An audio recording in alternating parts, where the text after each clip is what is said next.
Soft White Underbelly. Many people have heard of that YouTube channel, mainly because we talked about it 4 years ago. Do you remember anything about it? Anything about that channel? Anything about what we talked about? I do. I also remember the hatred that we got. That was one of our more Got, as in past tense, we still get it. That is fair. Like I just remember when that was when we were really trying to like worry about reviews and stuff like that, and then all of a sudden all these bad reviews came in on like Apple because they were mad about that video. And then yeah, I mean it never stopped. But yes, I do. I that is one of the main episodes I definitely remember.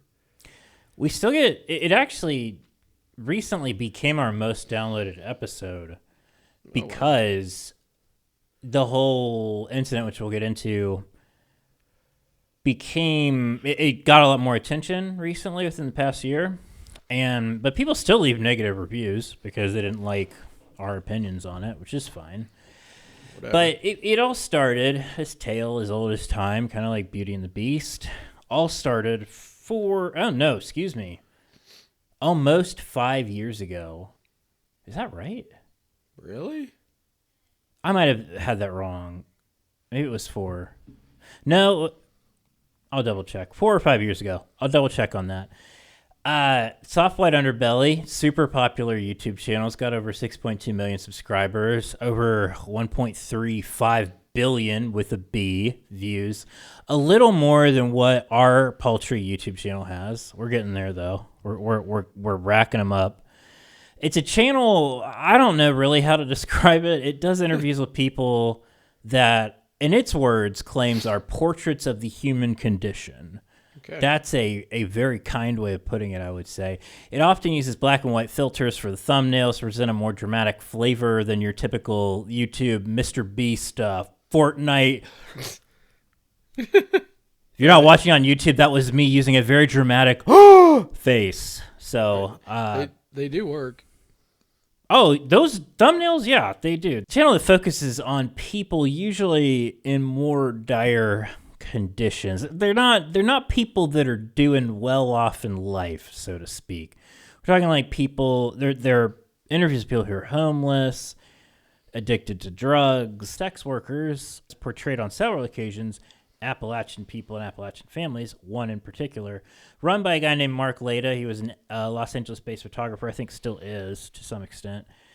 And we talked about this 4 years ago, so it was 4 years ago.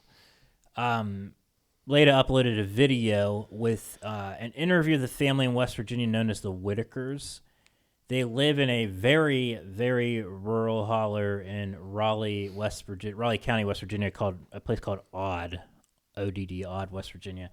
He apparently had met them back in 2004 and photographed them for his first book, which, if you recall, was on Amazon for about $900. I don't know if you remember that. We had looked it up. I don't remember that part. Yeah, it's still on there. It was still on there. I checked. It was available for $994.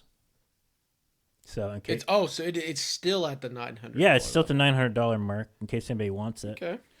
Just in case you're curious, he has since uploaded around 20 videos with the Whittaker family, and that's just on the public YouTube page. He does have an exclusive subscriber channel, which I believe he has videos with them on there as well.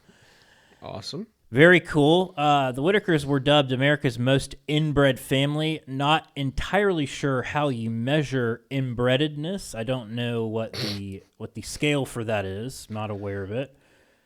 But the issue that we have here at the time, and I guess still now, is this. So the video racked up, as of yesterday when I looked, 44 million views. It's still the most viewed, the initial video. Not like all of the videos together, I don't even know how many views they have. The initial video racked up 44 million views. Still the most viewed on his channel.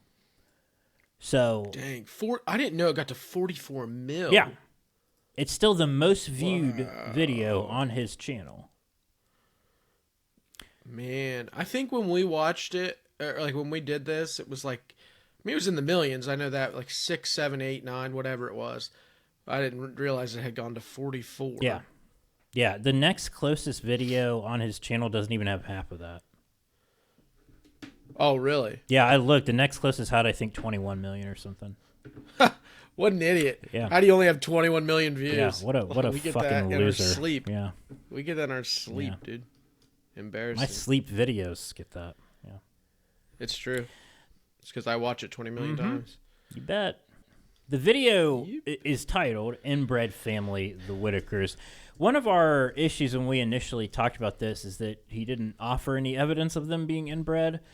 You know, I think some people would argue it was a trivial issue that we brought up. I think, like, there's some fairness to that probably, but it still is, I think, a fair point because he didn't provide any evidence they're inbred. Yes, they meet like some stereotypical visual appearances of being inbred, I guess, but I mean, it's just, it kind of went along with the conventional tropes of West Virginians and look at this inbred family. Aren't they sad and pathetic? Anyway, it just fed into this whole poverty porn trope. And again, as YouTube works, you know, profiting off of it, that whole thing. That was the foundation for the original episode that we did. It is a very weird concept to film people like this. I get why people watch it though. Like I do. Like his stuff comes up on Facebook and I've seen other stuff. Like he always does like the like you mentioned it, the Skid Row videos. He always does videos with just random people. I know he's had like people who have dealt with being addicted to drugs and like their before and after stuff like that. This obviously is a bit different because as everybody has uncovered and how you've kind of taken a deeper dive into all of the, I guess, steps after the video. I think that it's just become clear that he has seen the value for him in continuing to cover this family. And while, you know what, I think I've referenced Mr. Beast on a couple of occasions here, and I actually think there is a parallel to this. Okay. And it's because Mr. Beast has received certain levels of criticism for his videos because, well, you know, some of the videos he's done is like, I don't remember the specifics, but like, he did something where he's like, I funded, I don't know, like 100 cataract surgeries or something for people, or planted like, you know what I'm talking about? It was like he did LASIK ones too, right? Something like that. And or like he also did the surgery. I don't know, well, whatever. He did the thing where people are colorblind and they can put on the glasses, and how he bought all those glasses for them.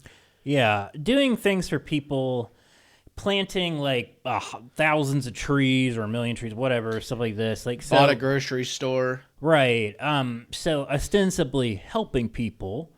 And his argument would be like, I'm doing this stuff objectively a good thing, right? And like, okay, yeah, it's correct. But the counter argument would be, you're doing it and you're making a ton of money off of it. So while, you're doing this, there's also a financial incentive for you to do it. So there's a counterbalance to it.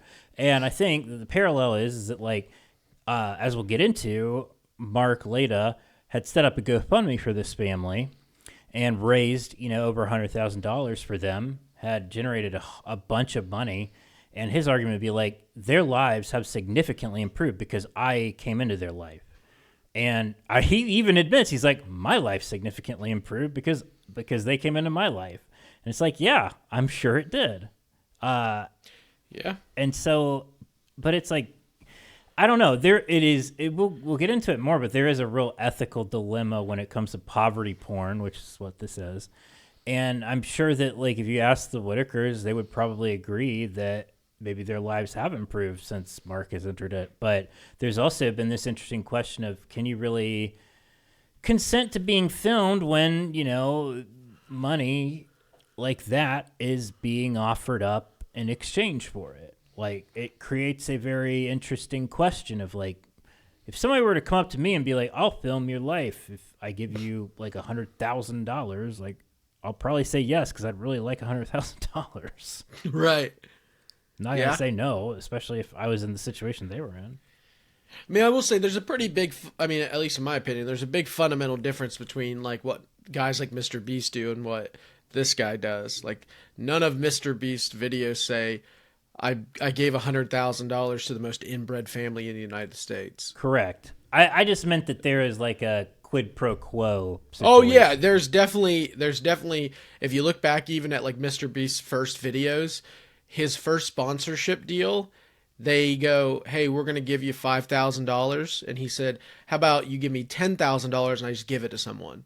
And so like cuz he knew that would create views. So like that's how that started. He always has known that. He's not dumb. And there's definitely that. I think that there's two routes to do it. Like, since we last talked about old Mark and Soft White Underbelly, so this gets into a little bit of a complicated situation because he's since taken down the GoFundMe, so we can't directly look at them. I'm using his words with how he's described this. He apparently started a GoFundMe for them in 2022 across two different pages where he had raised, in his words, around $130,000.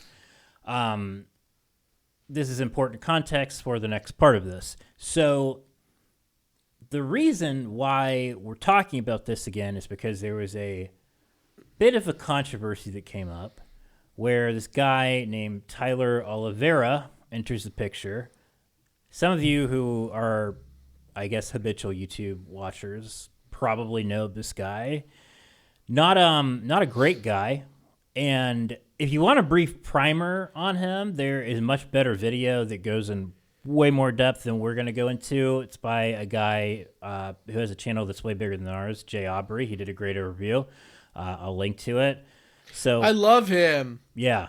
That guy's good, dude. Yeah, he did a whole deep dive into this guy. He is a clown. So he went through so this guy, Tyler, went through several YouTube eras, basically was kind of doing everything you could to get YouTube famous. Ended up linking up with Mr. Beast, and as Jay Aubrey pointed out, Mr. Beast is probably the reason why this guy became so famous.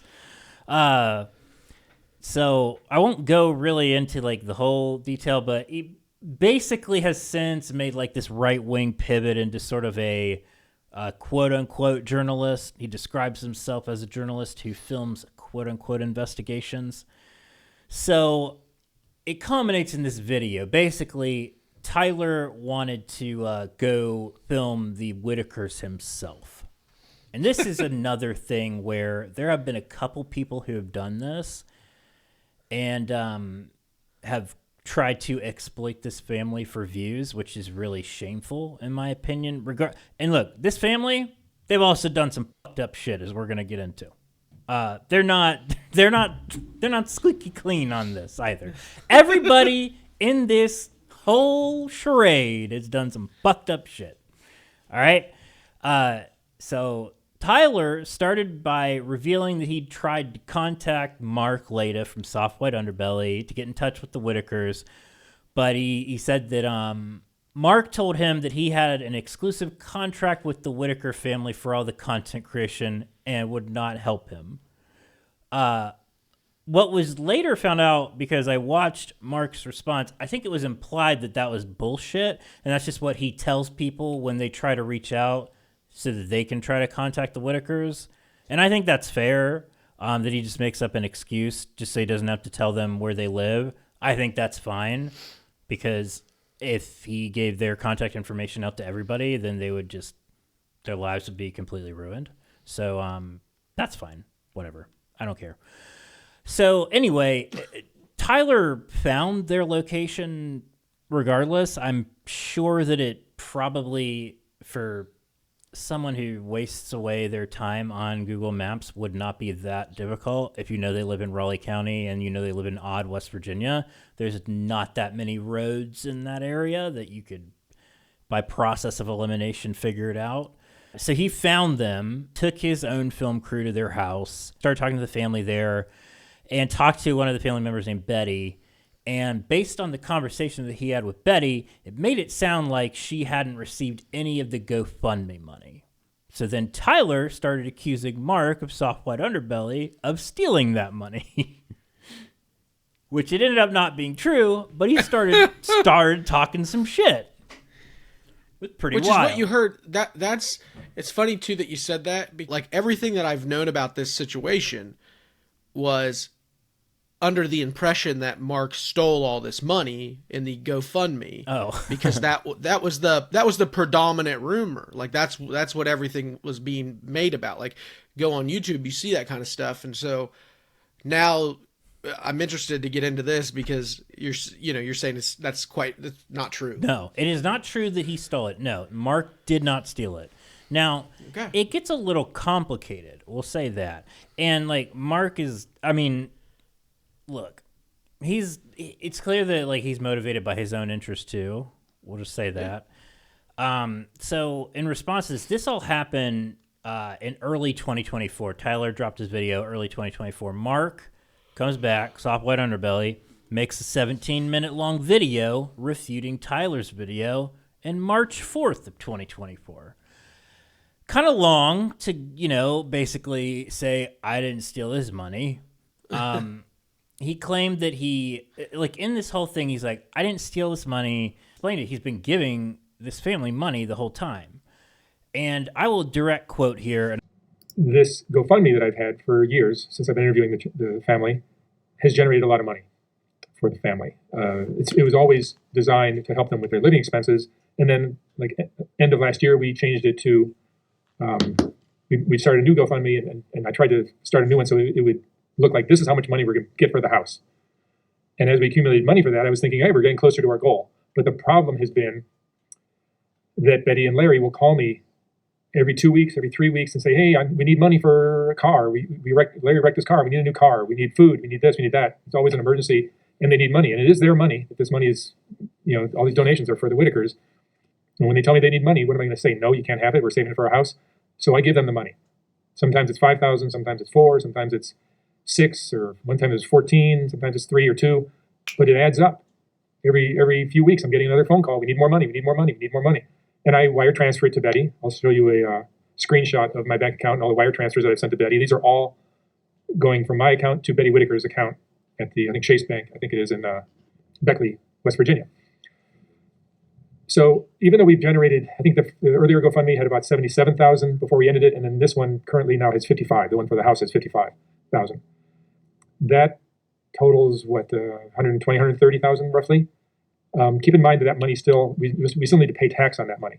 Somebody needs to pay the tax. If I left it up to the Whittakers to pay the taxes, I think we'd have a problem with the IRS. Basically, what it ended up being is that he started initially a GoFundMe just for general living expenses, and then apparently made a second one where the intent behind it was supposed to be, I think, what he ended up telling people was that they were going to eventually put it towards a house. So what it seemed like some people were donating towards was towards the house, but what it ended up going towards, seems like all the money just went towards their living expenses or whatever it is that they wanted it to go towards.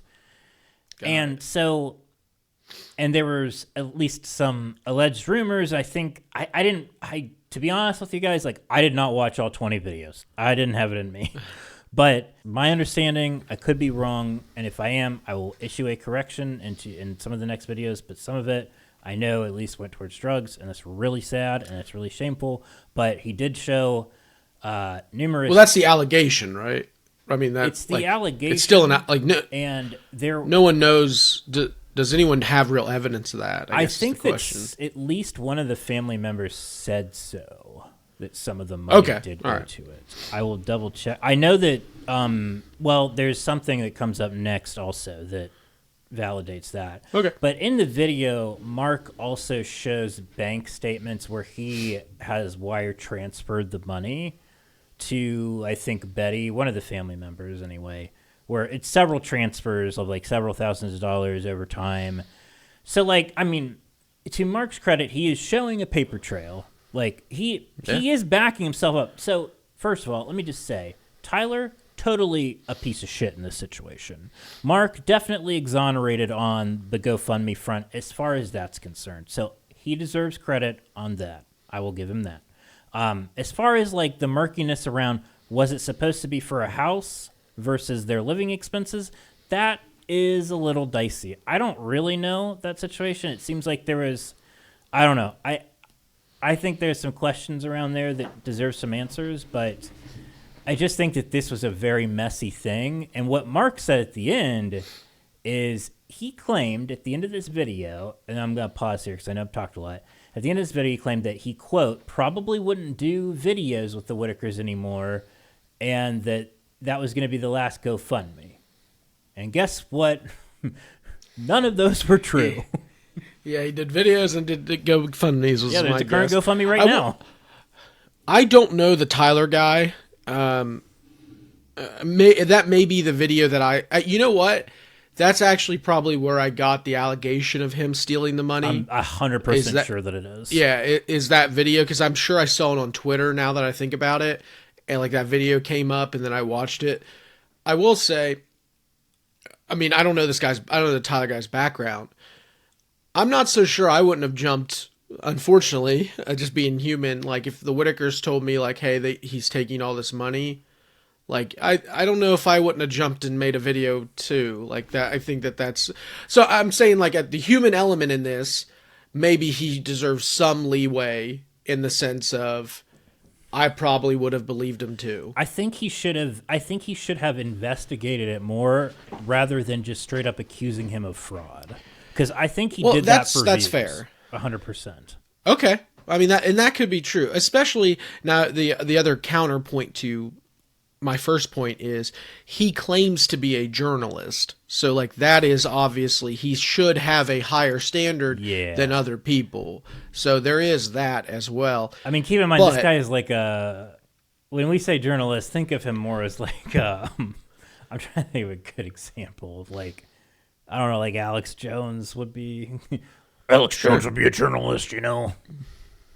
Yeah, like, but he is a self-professed journalist. Very important. So like that, So like that's, I guess my point is, no one else is deeming him one except himself, so he should hold himself to that standard. Yeah. I'm assuming he doesn't, but he in terms of a retraction, I don't think so. He did have a half-hearted retraction. Okay. I don't believe his video is still up. I couldn't find it on. I don't think it's up anymore. I think he took it down because of all of this. I'm assuming. I mean, this is just my guess, but I'm assuming that Mark was like, "If you don't take this down, I'm gonna sue you." I would hope that he did. I mean, like that's definitely defamation. Yeah. Oh, 100%. I mean, I think that he probably got a cease and desist, I would imagine. That would be my guess. Yeah. I mean, I'm looking at Tyler's YouTube now. One of his most recent videos was called Vancouver, Disneyland for Drug Addicts. So, and England, awesome. Where free speech is illegal, inside Pennsylvania's immigrant invasion. So, inside Ohio's town invaded by cat-eating Haitians. So, very journalistic integrity there. Just, that'll give you an idea of the flavor of stuff he's producing here. Got it. Just in case you all were wondering. So, that's the integrity we're talking about here. Anyway, I didn't want to give Mark too much credit here, but I will say that, from that standpoint, it's clear that there is a level of professionalism when it comes to that Tyler does not adhere to, but that Mark at least does. Actually, let me get into this next thing, because then I have a question for you that was that's been brought up a couple of times that I think is a interesting ethical question, because there's a lot of ethical questions when it comes to this stuff. Since that whole money mishap took place, this issue came up on pretty soon after. I think actually within the same month. So he had a hell of a March 2024. One of the family members' deaths was apparently faked. Whoa. That's pretty generous way of putting it, or a pretty outlandish way of putting it. They didn't fake their death. They basically lied about it. So one of the family members, his name is BJ, called Mark and said that their dad had died and asked for money to help with the funeral. They were calling, they were sobbing, they were upset. Mark said okay, sent him money for the funeral, and kind of had a weird feeling about it. So, and this was pretty clever on his end. So he caught a red-eye flight, because they said the funeral was next day or whatever day it was, is very soon, which was, I think, part of the reason why his, red flag went off, I guess. Sure. So he went there the next day and showed up at the house to surprise them. And it turns out the guy was not dead, and they had lied about it. And later to find out, apparently the money was used to buy drugs. Mark had went there the next day, took the camera with him, of course, because got to get the content. And Sure. this is so we found out on a paywalled video, I believe, because I read about this on Reddit. So take that for what it's worth. But according to a paywalled video, based on a post I read on the subreddit, BJ lied about it due to her heroin and crack addiction. And it was implied that they had used the money on drugs instead of a funeral because obviously her dad did not die because he got out of a truck in the video. So when I say that perhaps there was some usage of the money that was not necessarily for general living expenses, I think that that is a reasonable accusation. So I think that the ethical question, there's a couple that come from this, which is, you have this GoFundMe set up. People are donating money to this family. It ends up being their money, so it should go to them. But I think that it comes to a point where it's like people were asking, okay, is there an ethical question with just giving money to people who clearly, some of them have intellectual disabilities? That's one question. But it's clear that the money might not be going to what they say it's going to. I don't know. It's a weird thing because, it's $100,000 in Raleigh County, West Virginia. It's clear that it was not going to improve their house, I think. There weren't really any stipulations on what it was to be used on, according to the GoFundMe. There was some loose, assumptions that that some of the money would be used on a house, but I don't think there was any hard and fast, this money has to be used on XYZ. Okay. So I think that's where I another part of this whole Soft White Underbelly controversy comes in, which is clearly he's making money off these videos. It's a cash cow for him in the sense that racking up those views, he's getting paid. He's got some videos under paywall on his site. People are joining, they're getting views, stuff like that. He has started GoFundMe's for them. He actually has one now because one of their mobile homes burnt down, and so there's one active now for for them to, I guess, buy a new mobile home since that one burnt down. Okay. I guess, which that is a specific fund for that, so that's a little bit different than the ones we're talking about. They're and I get capable. that. So I mean, I don't know what else to say other than they're. But who is? I guess here's my question: who is having access to these funds? Are they the woman? I think. Right, but who is she? I can't remember who she is. You got me. I'm not sure. That's where my question would come in. Is maybe Betty's not the person who should be receiving this money, or should be in charge of it. If the family's large, why is there not some type of guardian over them? I see what you're asking, and yes, so that's been brought up where, okay, I got you, I'm with you now. Some people have mentioned why don't they put the money in a trust or something, or some form of I don't know, conservatorship or some form of fund where right, it's exactly. You can have somebody, a more responsible party can have control over it. Is that what you're asking? In some form? Yeah, I mean it's essentially a guardian. Yeah, yeah, and I mean I think that's a good question. My understanding is somebody would have had to consent to that, and I just don't know if it sounds to me. I mean, you can have a state guardian like this.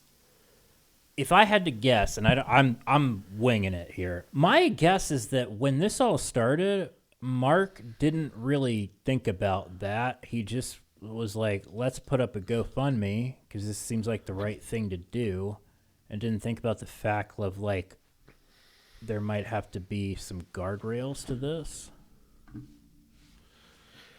That would be my guess. I don't know. Well, I think that's fair. I guess my thing now is, why hasn't it changed? Well, these GoFundMes don't exist anymore. And I guess the only other thing is that there's one just for the mobile home now. But are the funds gone They were in the other I ones? think they Do were we know? depleted at the time that... I don't know if they had since... Let me back up. They were depleted at the time he was recording that video in response to Tyler's. And then he had taken them down after that. Okay, so the money was gone at that correct. point anyway. Okay, all right. And so now it's kind of one of those things like this money is specifically going to a house. Yeah, so it's sort of like a situation where I guess you get burned and then you learn. I guess that's fair. Yeah, I guess and it's fair. Betty Whittaker looks to be the person that was the... I'm trying to wrap my head around all of it because I think that all parties involved here are not great, so to speak. I don't think that he had a bad intent with starting this GoFundMe. I really don't. I genuinely don't. I think that what he saw is he saw a really big opportunity for himself with this family. Himself, his channel, I think he saw a really big opportunity to grow it, to make it. He's like, this video is big. I can make this into something. This is going to grow Soft White Underbelly. This is going to grow my profile, this brand. And he was right. And it's like, maybe this seems like the right thing to do. That'd be my guess, especially because I think a lot of people at the time were asking him, hey, how can we help this family? That would be my guess. You know what's funny? So we've had you said 4 years to digest all this now, right? Mm-hmm. Like that was the first time we made that video was 4 years ago. This makes me feel, I guess, I don't know how to say it, better towards Mark. It does a little bit. There was a little part I'm leaving out, but I agree with you. But go on, sorry.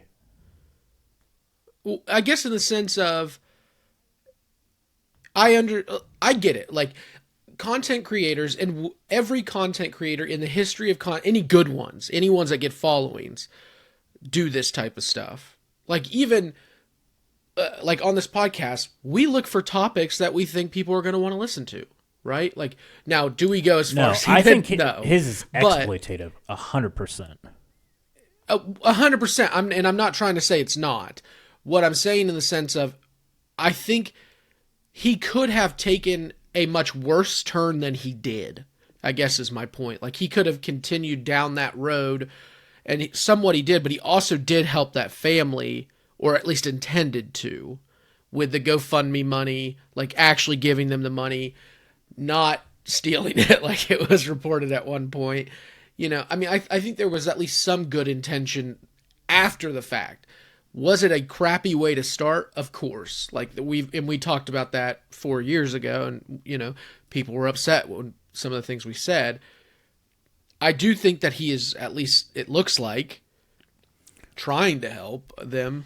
To a point. I think that's fair. And so...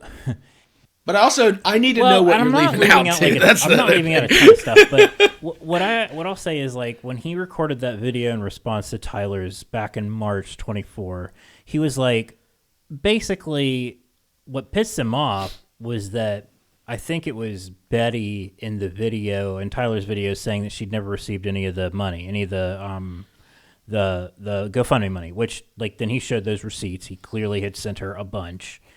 And he was pissed. He called her up in the video and, like, called her out, right? Oh. And he's like, you know, I probably won't even do any more videos with them, all right? Fast forward, he has since done several and has created a GoFundMe for them, and he has a paid channel where he also posts stuff with the Whittakers.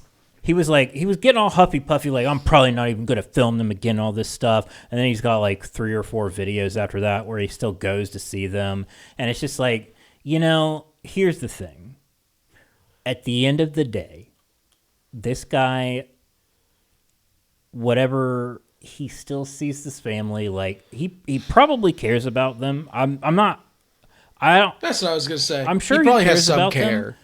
I would assume. He Yeah. still sees this I'd though guess. as I an don't know. opportunity to grow his channel. Oh, yeah. To make money, and it's like he's not gonna turn that away just because he got pissed off. So, and it's like, Nope. the way I land on this is like, I do not like it. I don't. I understand why some people are like, the Whittaker's life is probably better off because Mark entered their life. I can understand that intellectually. I hear that. I just feel like this is very exploitative. I think it's poverty porn, and it feels icky to me. It just does, and it makes me feel uncomfortable for some reason. I can't really explain it, but it comes off a little bit like white savior complexy. Like, I get it, and it's like, he will openly admit their lives are better off because I've come in it, and my life is and I've benefited from them. Soft white Savior. savior. That's an episode title. And he'll say like his life's better off because they came in it. So I mean, At least he admits it. I mean, I guess yeah, that's a plus. he definitely is transparent with that. I mean. Yeah, I mean, I looked it up because I wanted to know, like, the amount of money that you would make on a 44 million view, like, video. I mean, it's somewhere, it could roughly be around $200,000. So, like, that video obviously has made him a lot of money. And I gotta admit, I am struggling with this topic more than I thought I would. I thought I was just going to come on and be like, this guy's a jerk and did all these things, and 4 years ago that's what I did. But now I'm ethically torn on not his beginning. His beginning, I will continue to say, like, that was awful. That was it was a bad move in my opinion. Ethically, it was a bad move. Now I'm trying to look at steps 2, 3, and 4 that he took and judge those. And it's way more difficult than I thought it would be. It's complicated and hairy. Like, I still come down on, like, I don't like it. I really don't. Sure. But you also look at the other parties involved, and you're like, nobody comes off looking great in this whole equation.